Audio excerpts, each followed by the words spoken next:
कुरुक्षेत्र 402 रिश्तों का विसर्जन। शुरुआत एक धमाकेदार संवाद से।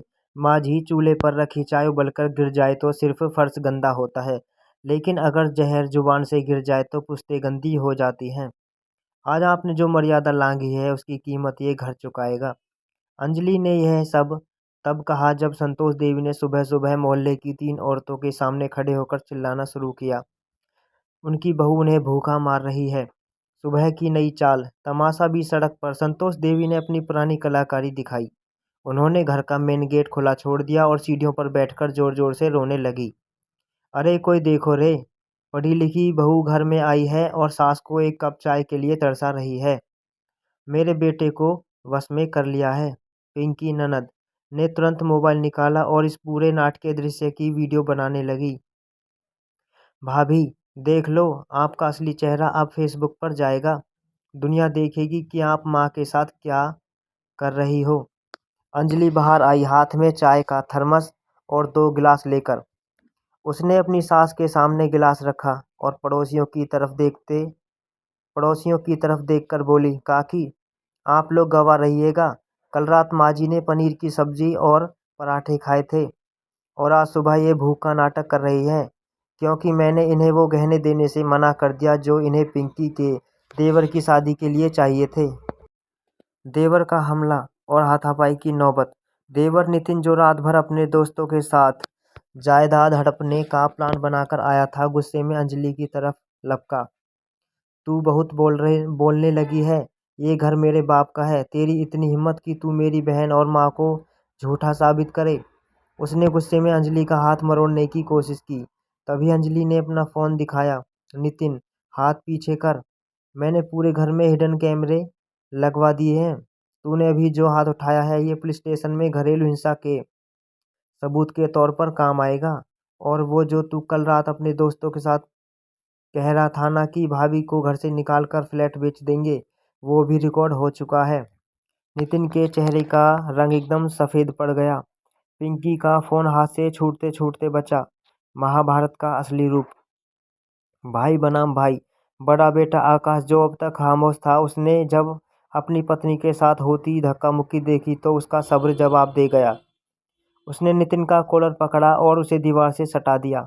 नितिन, अगर आज के बाद तूने अंजलि की तरफ उंगली भी उठाई तो भूल जाना कि तेरा भाई हूँ।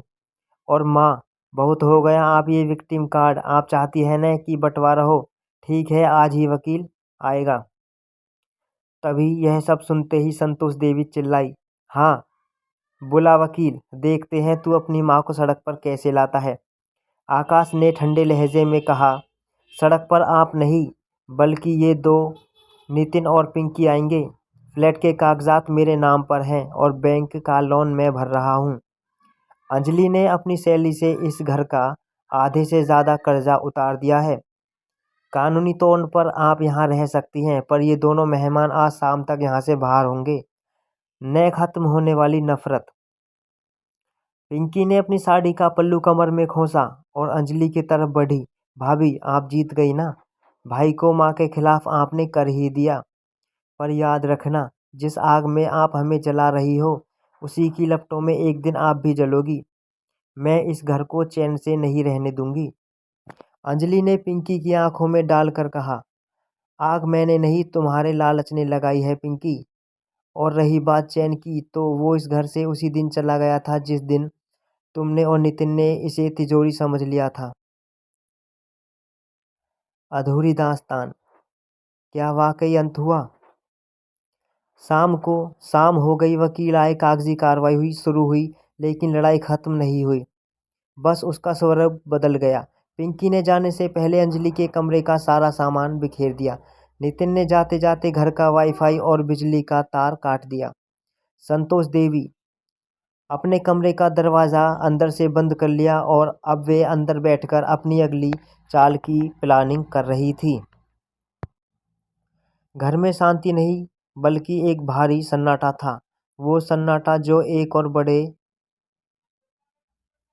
धमाके से पहले होता है। अंजलि ने टूटे हुए कांच के टुकड़े समेटते हुए अमित की तरफ देखा। ये लड़ाई आज खत्म नहीं हुई है अमित, ये तो बस शुरुआत है। अंजलि सही थी, क्योंकि जिस घर में ईगो और लालच के बीज बो दिए जाएं, वहाँ फसलें सिर्फ नफरत की ही कटती है। फ्लैट नंबर 402 में आज भी ताने गूंजते हैं, बस अब वो दीवारों के पीछे से आते हैं। तो गाइस, ये थी हमारी एक और फैमिली ड्रामा स्टोरी। आपको कैसी लगी हमें कमेंट करके बताएं।